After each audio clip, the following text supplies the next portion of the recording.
Hello viewers, আশা করি সবাই ভালো আছেন, সুস্থ আছেন।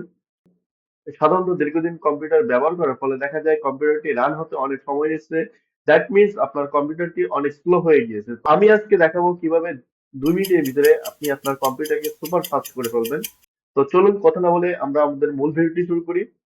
2 মিনিটে আমাদের কম্পিউটারকে সুপার ফাস্ট করার জন্য আমাদের দুইটি পদ্ধতি অবলম্বন করতে হবে। প্রথম পদ্ধতি হচ্ছে স্টার্ট মেনুতে যে এখান থেকে সেটিংসে ঢুকবেন। সেটিংসে ঢোকার পরে আপনি এখান থেকে ফার্স্ট যেটা করবেন, এখানে ফাইন্ড এ সেটিং যে সার্চ মেনুটি আছে, এখান থেকে আপনি অ্যাডভান্স লিখে সার্চ করবেন। তো এখানে যখন অ্যাডভান্স সিস্টেম লিখে যখন সার্চ করবেন, দেখেন এখানে চলে আসছে নিচে ভিউ অ্যাডভান্স সিস্টেম সেটিং। তো আপনি এখানটায় ক্লিক করে দিবেন।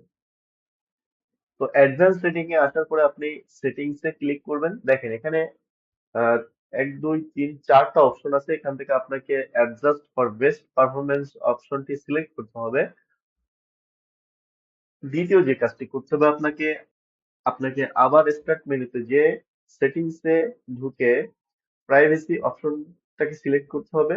দেন আপনাকে স্ক্রলিং করে নিচে আসতে হবে, যেখানে আছে ব্যাকগ্রাউন্ড অ্যাপ নামে। ব্যাকগ্রাউন্ড অ্যাপস এ আসার পর আপনি এখানে দেখতে পাবেন let apps run in the background, অর্থাৎ আপনার কম্পিউটার যখন আপনি ওপেন করছেন, অন করছেন, তখন আপনার এই কম্পিউটারের ব্যাকগ্রাউন্ডে এই সফটওয়্যার গুলি অটোমেটিকলি রান হচ্ছে। তো এটা আপনি অফ করে দিবেন, তাহলে আপনার কম্পিউটারটি সুপার ফাস্ট হয়ে যাবে।